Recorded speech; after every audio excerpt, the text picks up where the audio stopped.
ఎమ్మెల్యేల పార్టీ ఫిరాయింపు విషయంలో బీఆర్ఎస్ చేసిన తప్పునే కాంగ్రెస్ చేస్తుందన్నారు కేంద్ర హోంశాఖ సహాయ మంత్రి బండి సంజయ్. అధికార పార్టీ కూడా దుర్మార్గాలకు పాల్పడుతుందన్నారు. కరీంనగర్ మహాశక్తి ఆలయంలో ప్రత్యేక పూజలు చేశారు బండి. ప్రభుత్వం బీజేపీ ఎమ్మెల్యేలకు నిధులు ఇవ్వడం లేదని మండిపడ్డారు. కేంద్రం అలా చేస్తే కాంగ్రెస్ పరిస్థితి ఏంటని ప్రశ్నించారు బండి.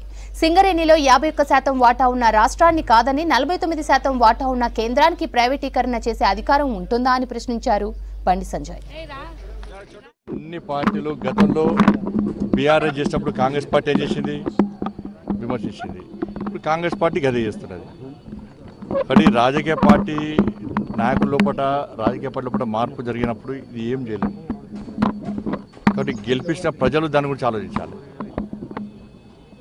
ఇవాళ అధికార పార్టీ కూడా ఇలా వాస్తవ విషయం, అధికార పార్టీ ఎంత దుర్మార్గానికి దిగజారుతుందంటే ఇలా కేవలము కాంగ్రెస్ పార్టీ శాసనసభ్యులకు మాత్రమే నిధులు ఇస్తున్నది. కాంగ్రెస్ పార్టీ శాసనసభ్యులకు మాత్రమే. భారతీయ జనతా పార్టీ శాసనసభ్యులకు నియోజకవర్గం అభివృద్ధి కోసం నిధులు ఇస్తలేదు.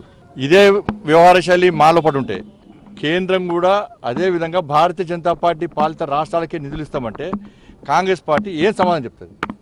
ఇలా మేము గతంలో చెప్పినాం, నరేంద్ర మోడీ గారు చెప్పారు, ఎన్నికల వరకు మాత్రమే రాజకీయాలు, ఎన్నికల తర్వాత మనం ఏ ఆశయం కోసం, ఏ లక్ష్యం కోసం మనం ప్రభుత్వాలు ఏర్పడేసుకున్నాం, ప్రజలు ఓట్లేసి గెలిపించారో దాన్ని అమలు చేసిన బాధ్యత, దాన్ని పాటించాల్సిన బాధ్యత పాలకుల మీద ఉంటుంది, నాయకుల మీద ఉంటుంది.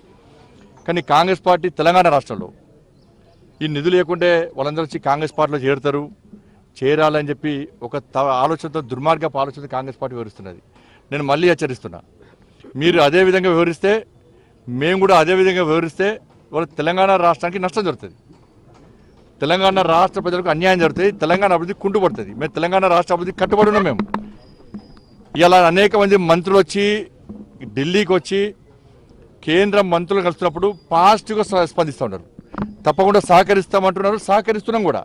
గతంలో బీఆర్ఎస్ పార్టీ ఈ విధంగా చేసింది. ఇలా తెలంగాణ రాష్ట్రం అప్పుల పాలైంది. ఏం జరిగిందో మీకు తెలుసు.